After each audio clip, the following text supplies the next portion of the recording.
Welcome to Hotline, coming to you live out of the Peterborough studio. If you have a question for us tonight, you can call us at 866-483-3301. It's toll free. Give us a call. Try to get your calls in early because we cut them off about 8:45, I guess. So give us a call. We've got some scary stuff coming up for you.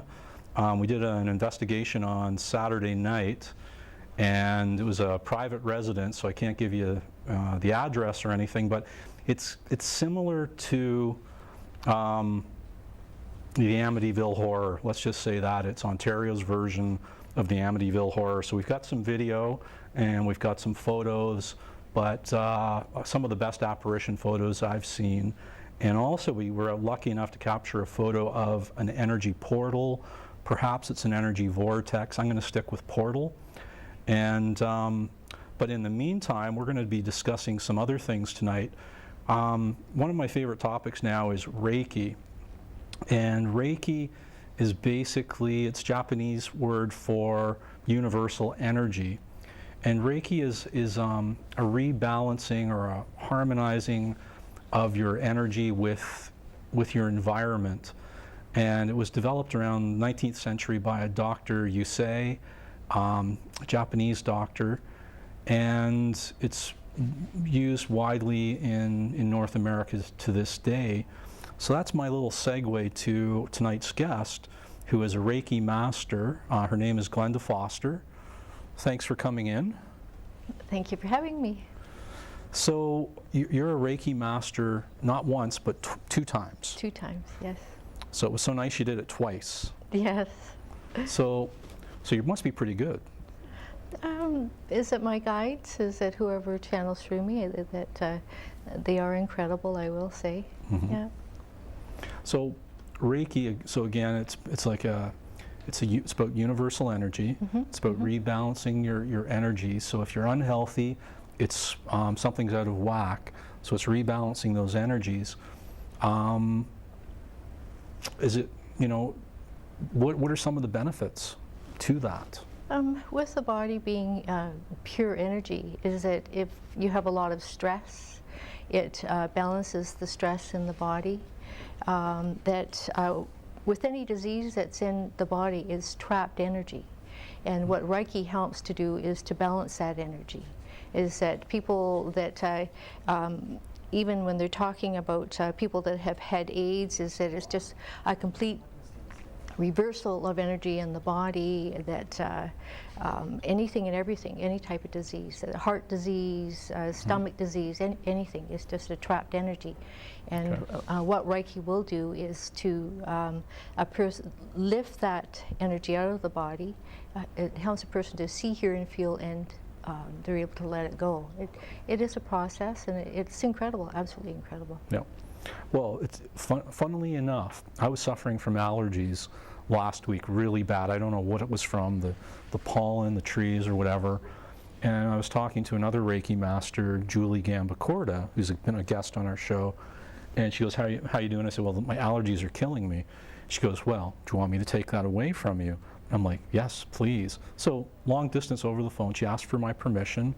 And I said, yeah, please do. And by the time I got up the next day, no more allergies today. So it's pretty awesome, this Reiki stuff. Yes, with long distance healing. Yep. Incredible. It's just taking the person's name and then tapping into them, or a person telling you what's going on in their life, and then with a group of people, or even one person, that tapping in and clearing the energy, sending healing to them. Mm-hmm. Mm-hmm. It's incredible. Now, you mentioned that you work with your guides. Yes. Now, for example, people tell me I have spirit guides.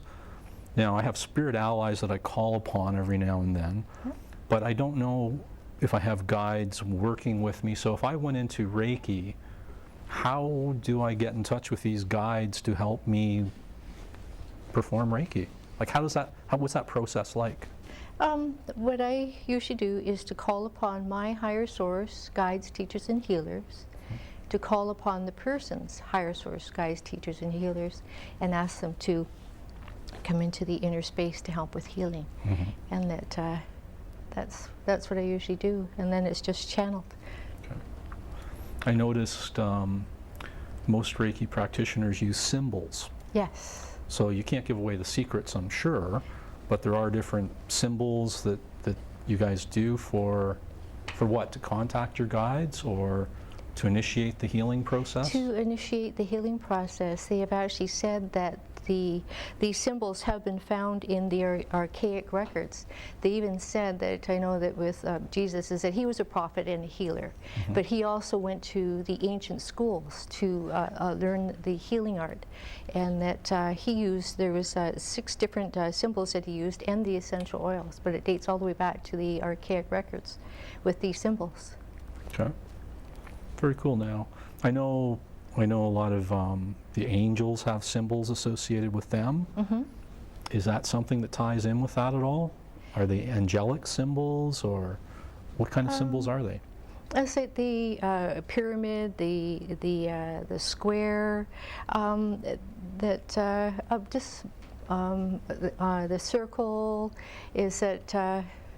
And what is it that they say that sometimes when you know that they're around, is that you actually got that in one of the orbs, is that with a guardian angel where it was sort of a trumpet. Yep. But it's the Yeah, I should have got that ready a lot for of tonight. symbology. Yeah, that was great. When we were actually doing the Lochside investigation together, because you're also psychic, so you're Reiki practitioner and psychic. Channel? Do you channel at all? Yes. Okay. Well, what was so cool was I know one of your archangels that you call in to work with you, and so when I'm checking out the orbs, and I think we'll probably have it in the Lochside trading investigation. We're doing part 2 next week. We'll be on the show. But one of the orbs on you, it's so cool. I know your color is purple, and it's a purple orb. But when I blew it up, what do I see in it but an angel blowing a trumpet, which signifies the Archangel Gabriel. And I thought that was the coolest thing, seeing that. So, I don't know, there's a lot of crazy stuff with energy work and paranormal research, investigations, but the more I get into it, it blows my mind. It's amazing. And we're just talking in the studio with the crew. It's about, yes, remaining skeptical, but then when you get these little gifts of data and photographic evidence, it blows your mind away. And I guess in the case of Reiki, when you have somebody who you've done a healing on or energy work with, that you've got their testimony saying, oh, Yes. that's great. And even me, I'm living testimony of that. Yeah, So. yeah. Okay, well, I think we have a caller coming in. Hi, Pat. Are you on? Yes. Thank- I wanted to ask, now that you talk about healing, I wanted to ask your host there if what is a woman of spirit in the Native culture? What is a woman of spirit?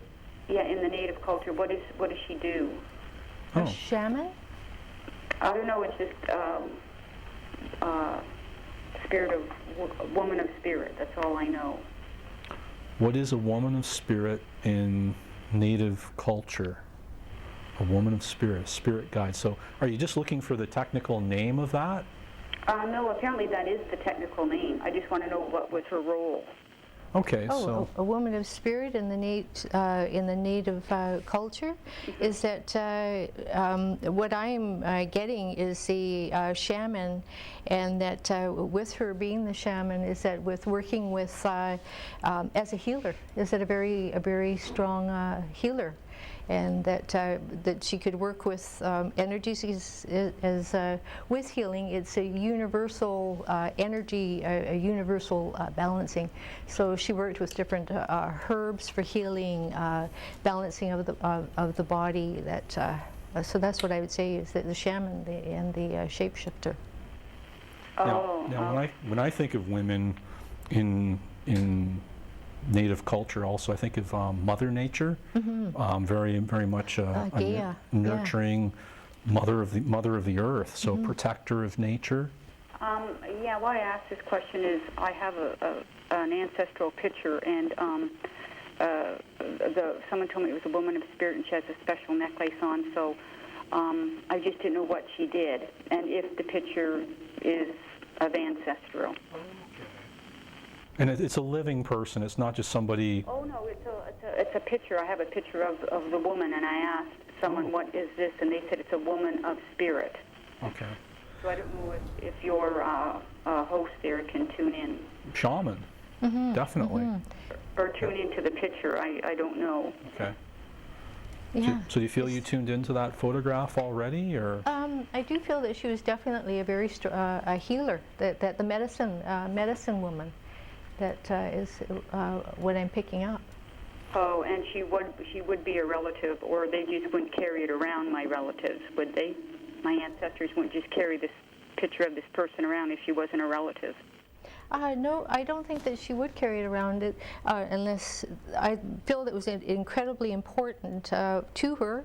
I feel a lot of wonderful energies looking at this picture, and as you look at this picture, I almost feel that she's sending out a message to you, is that she's bringing a lot of healing and a lot of strength to you, most definitely. So that even with that necklace, that I almost feel a turquoise stone, and so there is a message in whatever that stone is that's on her neck, if you explore it a little bit more, and that it's a very strong picture, very, very, very nice picture. Okay, so you would say it would be a relative, an ancestral relative of mine, or my relatives just wouldn't keep it. Yes. Right? Yes. Okay, because nobody knows the lady's name, but okay. Okay, thank you. Thanks for calling, Pat.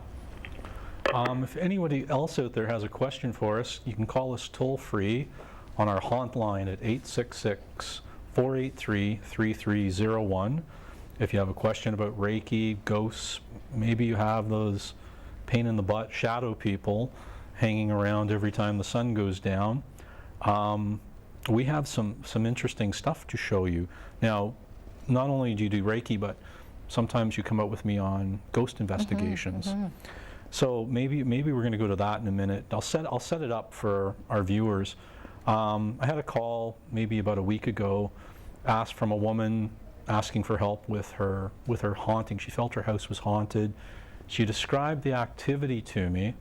She described a stairwell where people would get pushed on it if they lingered too long on the stairwell, or if they weren't aware of, holding the handrail. There was a part of their house that they just, the woman and the children of the house refused to use because the spirit presence is so strong. And even once they go to bed at night, the family refuses to leave their bedrooms because they know through the night that they hear footsteps walking around, a lot of phenomena. So we loaded up on Saturday night. We arranged to go out and see if we could figure out what's going on at this household. And I gave you a call. You were kind enough to come out with us, which made it a phenomenal investigation. So if we're ready, guys, can we roll that? We call it big. We call this piece Big Blue because it's a family home. It's a residential home, and the house is blue. It's a big blue house, and that's all we can really share with you. But the information we got there, photos, and well, the photos were just phenomenal. And we didn't even stay overnight. No. So we'll show you guys, and then we're going to come back to the photos after the fact, and we'll spend a little more time looking at some of them. But are you guys ready there? Okay, let's roll Big Blue.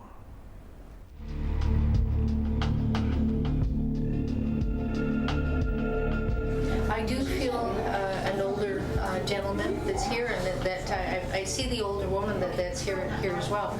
But especially him, that an old farmer, carpenter, that in this